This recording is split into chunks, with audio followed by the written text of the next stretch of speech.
நான் ரோட்டோரமாக போய்கிட்டு இருந்தேன். ஒரு சாலையோரத்தில் ஒரு பாட்டியம்மா வியாபாரம் ஆகாமல் தூங்கிக்கிட்டு இருந்தாங்க.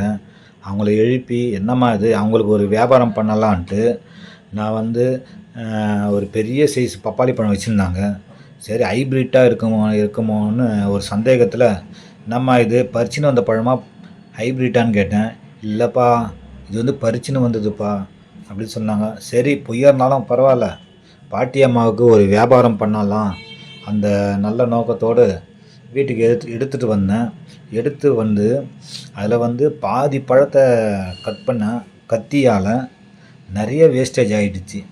சரி, என்ன பண்ணலாம், இந்த மாதிரி நம்ம வேறு மெத்தடை பண்ணலான்ட்டு இந்த முறையில் கட் பண்ணி பார்த்தேன். இந்த முறையில் கட் பண்ணி பார்த்தா கொஞ்சம் கூட வேஸ்டேஜ் ஆகலை. நல்லா அழகாக அந்த மேலே ஒரு தோல் மட்டும்தான் போச்சு.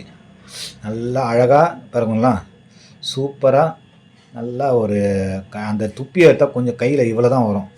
அந்தளவுக்கு வெறும் மேல் தோல் மட்டும்தான். அதுக்கப்புறம் அது வந்து ஃபுல்லாக வந்து விதை இருந்தது.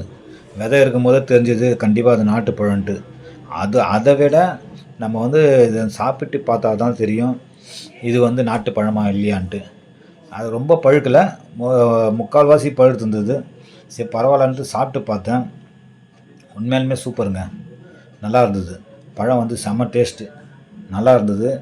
நீங்களும் வந்து ரோட்டோரத்தில் ஏதாவது பாட்டிங்களை பார்த்தீங்கன்னா கண்டிப்பாக அவங்க ஹைப்ரிட் எடுத்து வந்து விற்க மாட்டாங்க, நல்ல பழம் தான் விற்பாங்க. பாட்டியம்மாவுக்கு கொஞ்சம் வியாபாரம் பண்ணுங்கள், அவங்களுக்கு உதவுன மாதிரி இருக்கும். நன்றி, வணக்கம். தொடர்ந்து பாருங்கள் மக்களே.